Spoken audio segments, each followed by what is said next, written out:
Continuing with our tour of the Health Sciences Research Guide, let's take a look at the resources available in the Books, Clinical Resources, and Websites tabs.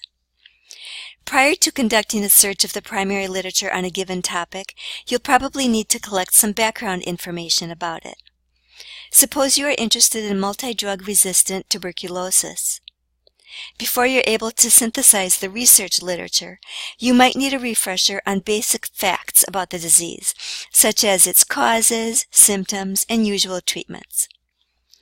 Some reliable sources are available on the free internet, but as you know, the quality and reliability of those sources can vary widely.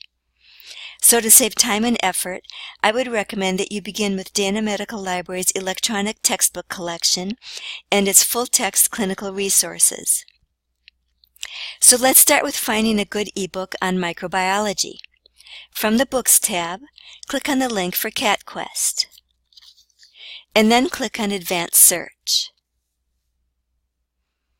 In the first row, I'll enter the word microbiology, and for resource type, I'll select Books. In the second row, I'll enter the word electronic. That'll limit the search to ebooks, and then click Search. And as soon as the results come up, you can begin browsing. Do remember that the default sorting mechanism in CatQuest is by relevance, so that means that the books at the top of the list will not necessarily be the most recent. It certainly doesn't seem to be a problem here, as the third book on the list is from 2018, and the one after that is from 2016, so it worked just fine here. If I want one of these books, for example, the number 4 book, I would just click on the link for online access, and you'll see it takes me right to a search platform entitled Clinical Key. This is one of the major vendors that Dana Medical Library uses to purchase its ebooks. It brings you directly to the table of contents for this book, so then all you would have to do is scroll down and find the book chapter that's relevant to your topic. So here it is, number 22. So click on that, and here's the full text. And so you would be able to read it online if you wanted. There's a table of contents on the left, so you can hop to the section that you want.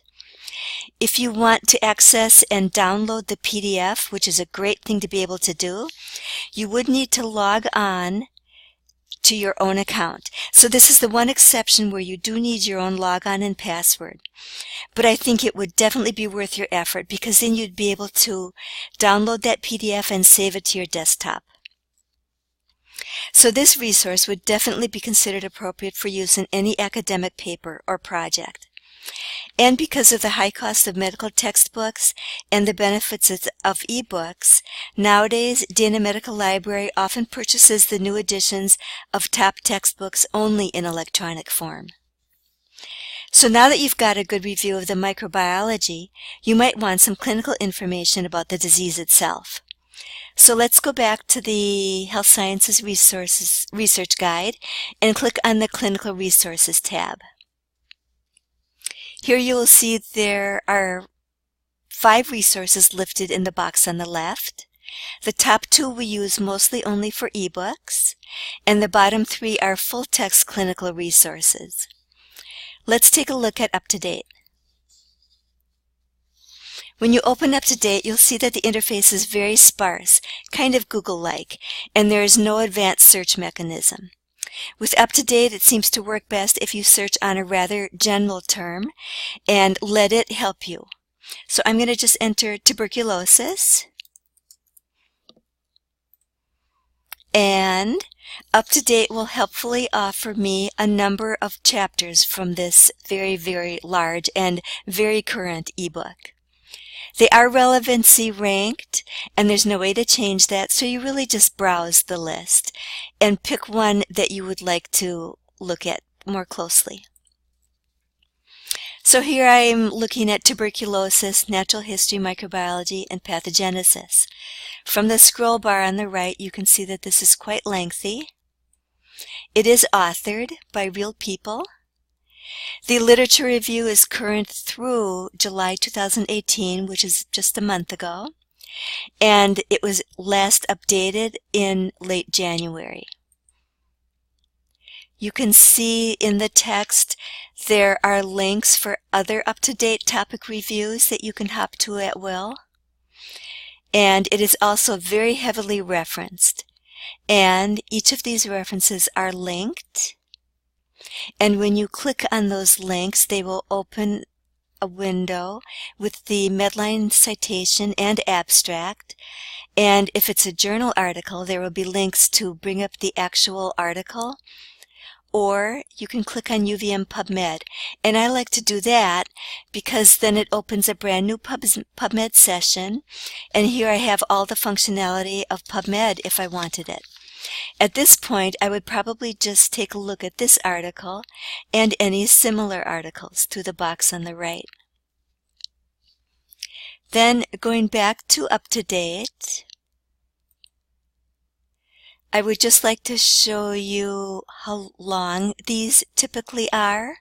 It's a typical book chapter, but most importantly, they're very thoroughly referenced.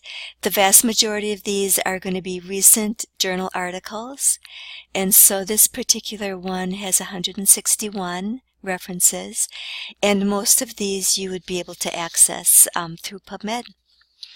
So UpToDate is definitely an authoritative and reliable resource and definitely appropriate for use in scholarly papers.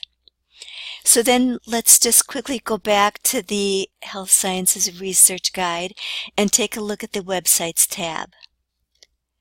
What you have here is a couple of boxes with a number of resources, both government and otherwise, and by and large, all of these are reliable and appropriate for use in an academic paper.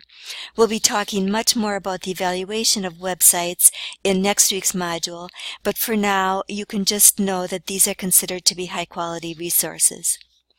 So that's all I've got for you right now. You've got some good background resources that you can use. And so now the rest of the module will be devoted to exploring the journal literature databases.